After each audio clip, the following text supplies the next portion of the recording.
ಆಯ್ತು. ಈಗ ಅಧ್ಯಕ್ಷರೇ, ಎಚ್ ಕೆ ಪಾಟೀಲ್ 3-4 ಸಾರಿ PSC ಕಮಿಟಿ ಅಧ್ಯಕ್ಷರಾಗಿದ್ದಾರೆ. ಅವ್ರು ಹೇಳ್ಬೇಕು. ಕಾನೂನು ಮೀರಿ ಪುಸ್ತಕದಲ್ಲಿ ಬರೀತಾ ಇದ್ದಾರೆ. ಯಾರು? ಬೆಳಗಾವಿಯ ಘಟನೆಯಲ್ಲಿ ಒಬ್ಬ ADGP ವಿನೋದ್ ಡ್ರೆಸ್ ಬಂದು ಲಾಠಿ ಚಾರ್ಜ್ ಮಾಡ್ತಾನೆ, ಗುಂಡಾಗಿರಿ ಮಾಡ್ತಾನೆ. ಪಂಚಮಶಾಲಿ ಇದ್ರು ನಮ್ಮ ಲಿಂಗಾಯತರ ಅಧಿಕಾರಿಗಳ ಮೇಲೆ ಕ್ರಮ ಇಲ್ಲ. ಮರುದಿವಸನೆ ಅಲ್ಲಿ ಒಬ್ಬ CPIಗೆ 10,000 ರೂಪಾಯಿ ಘೋಷಣೆ ಮಾಡ್ತಾನೆ. ಯಾಕಂದ್ರೆ ಸಿಕ್ಕಾಪಟ್ಟೆ ಅವಾರ್ಡ್ ಕೊಡ್ತಾರೆ. ಅದೇ ADGP. ಇಂಥ 4 ಅಧಿಕಾರಿಗಳಿಂದ ಈ ಸದನದಲ್ಲಿರುವಂತ ಇವತ್ತು ಆಡಳಿತ ಪಕ್ಷದವರಿಗೂ ಆಗ್ತಾ ಇದೆ, ನಮಗೂ ಆಗ್ತಾ ಇದೆ. ಇದು ಗಂಭೀರ ಹೋಗ್ಬೇಕು. ಯಾಕಂದ್ರೆ ಇದು ಸದನದ ಮುಖ್ಯಸ್ಥರು. ನೀವು ಸ್ಪಷ್ಟವಾದ ನಿರ್ದೇಶನ ಸರ್ಕಾರ ಕೊಡಬೇಕು.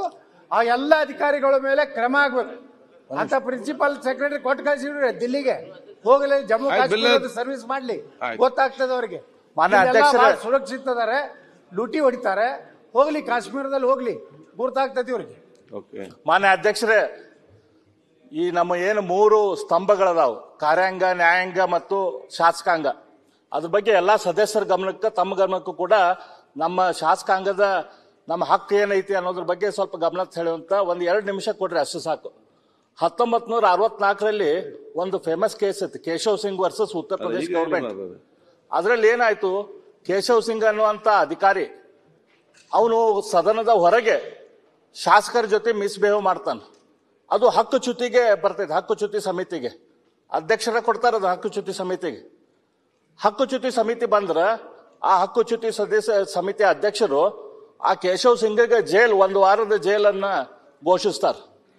ಅವೇನ್ ಮಾಡ್ತಾನ, ಹೊರಗೆ ಜಡ್ಜ್ ಕಡೆ ಹೋಗ್ತಾನ, ಡಿಸ್ಟಿಕ್ ಜಡ್ಜ್ ಕಡೆ ಹೋಗಿ ಅದ್ರ ಮೇಲೆ ಬೇಲ್ ತಗೊಳ್ತಾನ. ಅದು ಬೇಲ್ ತೆಗೆದುಕೊಂಡಂತ ವಿಷಯ ಮತ್ತೆ ಸದನದ ಮುಂದೆ ಬರ್ತೈತೆ. ಅವಾಗ ಅಧ್ಯಕ್ಷರ ಐತಲ್ಲ ಆದೇಶ ಮಾಡ್ತಾರ, ಅದು ಯಾರು ಬೇಲ್ ಕೊಟ್ಟಾನಲ್ಲ ಡಿಸ್ಟಿಕ್ ಜಡ್ಜು, ಅವನ ಜೈಲಿಗೆ ಹಾಕ್ರಿ ಅಂತ ಹೇಳಿ. ಅವಾಗ ಮತ್ತೆ ಆ ಡಿಸ್ಟಿಕ್ ಜಡ್ಜನ್ನ ಹಿಡ್ಯಾಕ್ ಹೋದ್ಕೂಳೆ ಆ ಡಿಸ್ಟಿಕ್ ಜಡ್ಜು ಹೈಕೋರ್ಟಿಗೆ ಹೋಗ್ತಾನೆ. ಹೈಕೋರ್ಟ್ 2 ಬೆಂಚ್ ಜಡ್ಜ್ ಮುಂದೆ ಹೋಗುತ್ತೆ ಅದು ವಿಷಯ. ಆ 2 ಬೆಂಚ್ ಜಡ್ಜು ಅವರು ಆ ಡಿಸ್ಟಿಕ್ ಜಡ್ಜಿಗೆ ಅರೆಸ್ಟ್ ಮಾಡಕ್ ಬರುದಿಲ್ಲ ಅಂತ ಹೇಳಿ ಆದೇಶ ಮಾಡ್ತಾರೆ. ಮತ್ತೆ ಸದನದಲ್ಲಿ ಮತ್ತೆ ಅಧ್ಯಕ್ಷರ ಮುಂದೆ ಬರ್ತೈತಿ. ಅಧ್ಯಕ್ಷರು ಹೇಳ್ತಾರ, 2 ಹೈಕೋರ್ಟ್ ಜಡ್ಜ್ಗಳನ್ನ ಜೈಲಾಗ ಹಾಕ್ರಿ ಅಂತ ಆರ್ಡರ್ ಮಾಡ್ತಾರೆ.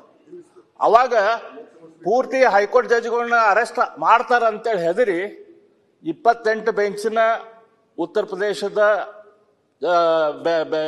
ಹೈಕೋರ್ಟ್ ಇರ್ತೈತೆ, 28 ಜಡ್ಜ್ಗಳು ಇರ್ತದೆ. ಆ 2 ಜಡ್ಜ್ಗಳನ್ನು ಬಿಟ್ಟು 26 ಜಡ್ಜ್ಗಳು ಕುತ್ಕೊಂಡು ಒಂದು ಬೆಂಚ್ ಅಲ್ಲಿ ಕೂಡ್ತೈತಿ.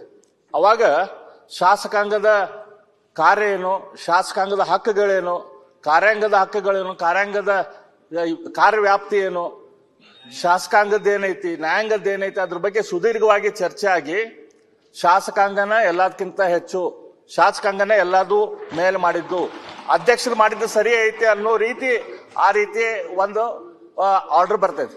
ಹಂಗಾಗಿ ಇದು ನಮ್ಮ ಹಕ್ಕುಚ್ಯುತಿ ಸಮಿತಿ ಏನೈತಿ ಅದ್ರದ್ದು ಕಾರ್ಯವ್ಯಾಪಿ ಏನೈತಿ ಅದನ್ನ ಪರ್ಪಸ್ಲಿ ಬರ್ದಿಲ್ಲ. ಯಾಕೆ ಬರ್ದಿಲ್ಲ ಅಂತಂದ್ರ, ತಪ್ಪು ಮಾಡಿದಂತ ಅಧಿಕಾರಿಗಳು ಅಥವಾ ಯಾರ ತಪ್ಪು ಮಾಡಿದ್ರು, ಯಾರ ಕೂಡ ಶಾಸಕಾಂಗಕ್ಕೆ ಅಗೌರವ ಸಲ್ಲಿಸಿದ್ರ ಅವರಿಗೆ ಏನ್ ಬೇಕಾದ ಶಿಕ್ಷೆ ಕೊಡ್ಬೋದು.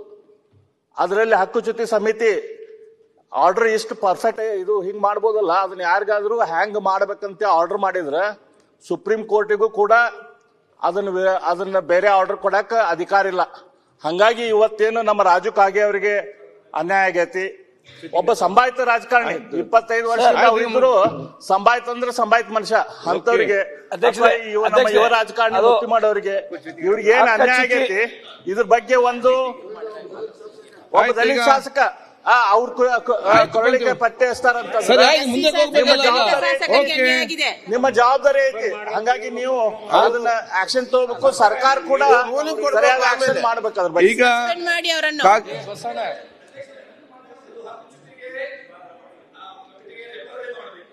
ಅಥವಾ ಅವ್ರನ್ನ ಇಲ್ಲಿ ಕರೆಸಿ ಅವ್ರ ಮೇಲೆ ಆಕ್ಷನ್ ತಗೋಬೇಕಂತ ಅನ್ನೋದು ನನ್ನ ಒತ್ತಾಯ ಸರ್. ಆಯ್ತು, ಸರ್ಕಾರ ಒಂದ್ಸಕ್ಕೆ ಮತ್ತೆ ಮಾಡ್ಬೇಕು.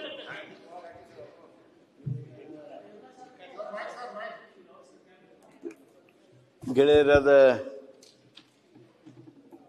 ಕಾಗೆ ಅವರು ಒಂದು ಮಹತ್ವವಾಗಿರ್ತಕ್ಕಂಥ ಗಂಭೀರವಾಗಿರ್ತಕ್ಕಂಥ ವಿಚಾರವನ್ನು ಸದನದ ಎದುರು ಮಂಡನೆ ಮಾಡಿದ್ದಾರೆ. ಯಾವ ಅಧಿಕಾರಿಗಳನ್ನು ರಕ್ಷಣೆ ಮಾಡೋದು ಅಥವಾ ಅವ್ರು ತಪ್ಪು ಮಾಡಿದರೆ ಅದಕ್ಕೆ ಸಬೂಬು ಕೊಡೋದು ಆ ಕೆಲಸ ನಾವು ಮಾಡೋದಕ್ಕೆ ಹೋಗೋದಿಲ್ಲ. ಕಾಗೆಯವ್ರ ಜೊತೆಗೆ ಗೆಳೆಯರಾದ ಮತ್ತಿ ಮೋಡವರು ತಮಗಾಗಿರ್ತಕ್ಕಂಥ ಒಂದು ಅನುಭವದ ಹಿನ್ನೆಲೆಯೊಳಗೆ ತಮ್ಮ ನೋವನ್ನು ಸದನದಲ್ಲೇ ಪ್ರಸ್ತಾಪ ಮಾಡಿದ್ದಾರೆ. ನಾನು ತಮ್ಮಲ್ಲಿ ಅರಿಕೆ ಮಾಡ್ತೀನಿ ಅಧ್ಯಕ್ಷೆ, CC ಪಾಟೀಲ್ರು PSC ಕಮಿಟಿ ಚೇರ್ಮನ್ರು ತಾವು ದಯಮಾಡಿ ಸಂಬಂಧಿಸಿರ್ತಕ್ಕಂಥ ಅಧಿಕಾರಿ CC ಪಾಟೀಲ್ರು, ಕಂದಾಯ ಸಚಿವರು ನನ್ನ ಕೂಡ ತಮ್ಮ ಚೇಂಬರಿಗೆ ಕರೀರಿ. ಒಂದು ಕಾಗೆಯವ್ರನ್ನ ಆಮೇಲೆ ಇವ್ರನ್ನೂ ಮತ್ತೆ ಪೊಲೀಸ್ ಕಾಗೆಯವ್ರನ್ನೂ ಕರೀರಿ ಸರ್. ಅಲ್ಲಿ ನಡೀತಕ್ಕಂಥ ಚರ್ಚೆ ಹಾಗೂ ನಮ್ಮ ರಿಯಾಕ್ಷನ್ಸ್ ಪ್ರತಿಕ್ರಿಯೆಗಳ ಹಿನ್ನೆಲೆಯೊಳಗೆ ಮುಂದಿನ ನಿರ್ಣಯ ಮಾಡಿರಿ.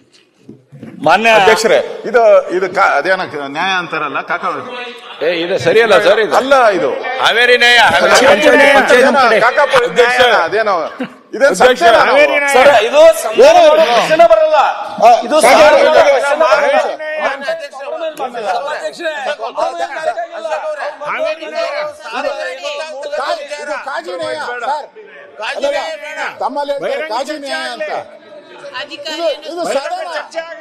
ಇದು ಸದನ ಅವ್ರ ಮೇಲೆ ಸದಸ್ಯರಿಗೆ ಸದನದಲ್ಲಿ ಕಾಜಿನ ಇಲ್ಲಿ ಕರ್ಸಿ ಅವ್ರು ಚೀಮಾರಿ ಹಾಕಿ ಕಾಜಿನೇ ಈಗ ನೀವೆಲ್ಲ ಶಾಸಕರು ಸರ್ಕಾರಕ್ಕೆ ರೆಸ್ಪಾನ್ಸಿಬಿಲಿಟಿ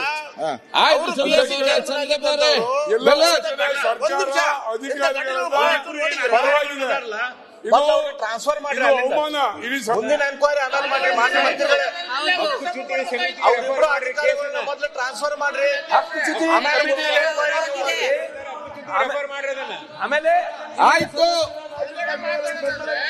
ಎಲ್ಲ ಕೂತ್ಕೊಳ್ಳಿ. ಈಗ ನೀವು ಚರ್ಚೆ, ಚಂದ್ರಪ್ಪನವರೇ ಯಾಕೆ ಚರ್ಚೆ ಮಾಡ್ತಾರೆ ಸರ್? ಹರೀಶ್ ಈಗ ಚರ್ಚೆ ನೋಡಿ. ಆಯ್ತು, ಈಗ ನಮ್ಮ ಕ್ಷೇತ್ರ ಕೂಡ ಆಯ್ತು, ಯಾಕೆ ಸುಮ್ಮನೆ ಮಾತಾಡ್ತಾರೆ ನೀವು? ಆಯ್ತು, ಕೂತ್ಕೊಳ್ಳಿ. ಸರಿಯಪ್ಪ, ನೀವು ಮಾತಾಡ್ಕೊಂಡು ನೀವು ಕೂತ್ಕೊಳ್ಳಿ. ಆಯ್ತು, ಸಿದ್ದವರೀಗ ಆಯ್ತು, ಕೂತ್ಕೊಳ್ಳಿ. ಕುಳಿತುಕೊಳ್ಳಿ. ಕೃಷ್ಣಪ್ಪನವರೇ, ರಾಮಮೂರ್ತಿ ಅವರೇ, ಮಾನ್ಯ ಮಂತ್ರಿಗಳು ಈ ಕಡೆಯಿಂದ ಒಂದ್ ನ್ಯಾಯ ಮಾತಾಡ್ತೀರಾ, ಆ ಕಡೆಗೆ ಹೋದಾಗ ಒಂದ್ ನ್ಯಾಯ. ಸರಿ, ಈ ಅಧಿಕಾರಿಗೆ ಬೇಕಾ ಇಷ್ಟು ಟೈಮ್ ಯಾಕೆ ನೀವು ವೇಸ್ಟ್ ಮಾಡ್ತೀವಿ? ಯಾಕೆ ಇಷ್ಟು ಟೈಮ್ ವೇಸ್ಟ್ ಮಾಡ್ತೀವಿ? ಅಧಿಕಾರಿಗಳು ಬೇಕಾಗಿ ಶಾಸಕರಾಗಿ ಬಂದಿದ್ದೀವಿ, ರವಿ, ನಾಳೆ ನಿಮಗೂ ಆಗತ್ತೆ. 25 ವರ್ಷ ಸದನದಲ್ಲಿ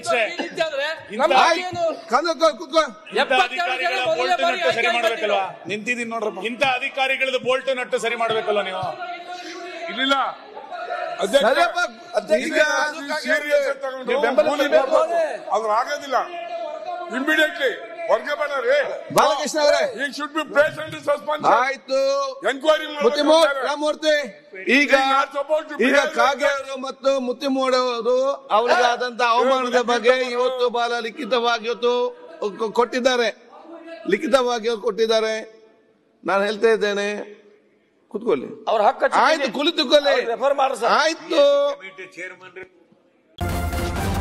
ನ್ಯೂಸ್ ಫಸ್ಟ್, ನಿರ್ಭೀತಿಯಿಂದ ನಿಮ್ಮ ಪರವಾಗಿ.